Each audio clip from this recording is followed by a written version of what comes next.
कैसे उद्धव ठाकरे की उम्मीदों पर फिरा पानी?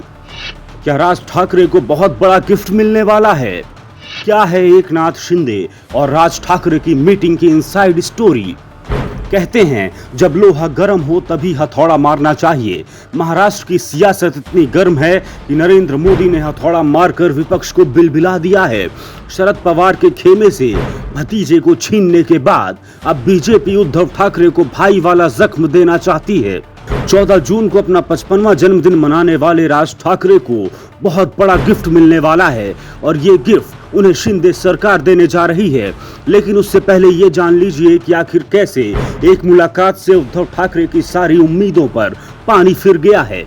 दरअसल महाराष्ट्र नवनिर्माण सेना यानी मनसे के मुखिया और बाल ठाकरे के भतीजे राज ठाकरे ने महाराष्ट्र के सीएम एकनाथ शिंदे से उनके घर पर मुलाकात की।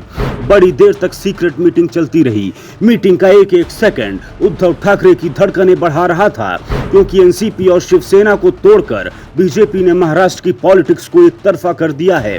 अब ऐसे में महाराष्ट्र में राज ठाकरे और उद्धव ठाकरे के पोस्टर भी लगने लग गए थे। मराठा वोटर्स और पुराने शिव सैनिक दुआ कर रहे थे कि राज ठाकरे और उद्धव ठाकरे एक हो जाएं, लेकिन ऐसा कुछ हो पाता उससे पहले ही बीजेपी ने गेम कर दिया। महाराष्ट्र में अगले साल विधानसभा चुनाव है और उससे पहले सबसे अमीर नगर पालिका बीएमसी का चुनाव है। ऐसे में राज ठाकरे को साध कर शिंदे, उद्धव ठाकरे, शरद पवार और कांग्रेस को बेबस और लाचार बना देना चाहते हैं।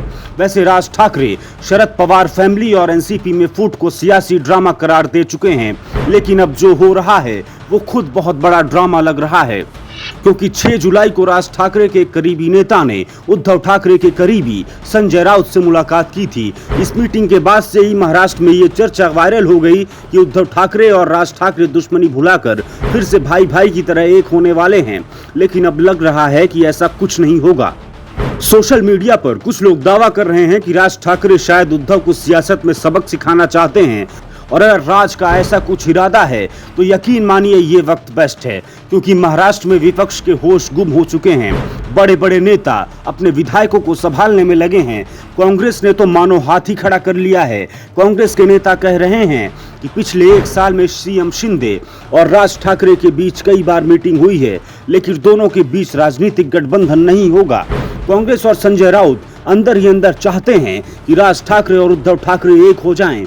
तभी दोनों की ओर से ये बयान आया है कि उद्धव और राज ठाकरे को गठबंधन करना है, तो इसमें किसी तीसरे की जरूरत नहीं है। इतना ही नहीं, संजय राउत ने इमोशनल कार्ड भी चला। बोले, कल मेरी उद्धव ठाकरे से राज ठाकरे के बारे में देर तक बातचीत हुई। राज ठाकरे से हमारा भावनात्मक रिश्ता है। यानी अब संजय राउत भी गजब पॉलिटिक्स के मूड में हैं। उनको अब राज ठाकरे भी भाने लगे हैं। काश उद्धव और संजय ने भी ये सोचा होता जब शिवसेना के भविष्य पर फैसला होना था। सबको पता है कि बाल ठाकरे के बाद शिवसेना की विरासत के सबसे प्रबल दावेदार राज ठाकरे थे, लेकिन पुत्र मोह की वजह से ये ना हो सका और राज ने हमेशा के लिए उद्धव से राहें जुदा कर ली। यही हाल शरद पवार की एनसीपी के साथ हुआ। बेटी सुप्रिया सुले को पार्टी का चीफ बनाने वाले थे शरद पवार। भतीजे अजीत ने सब भांप लिया और बगावत का बिगुल फूंक दिया। अभी तक तो सब बीजेपी के मन मुताबिक हो रहा है। आगे आगे देखिए होता है क्या।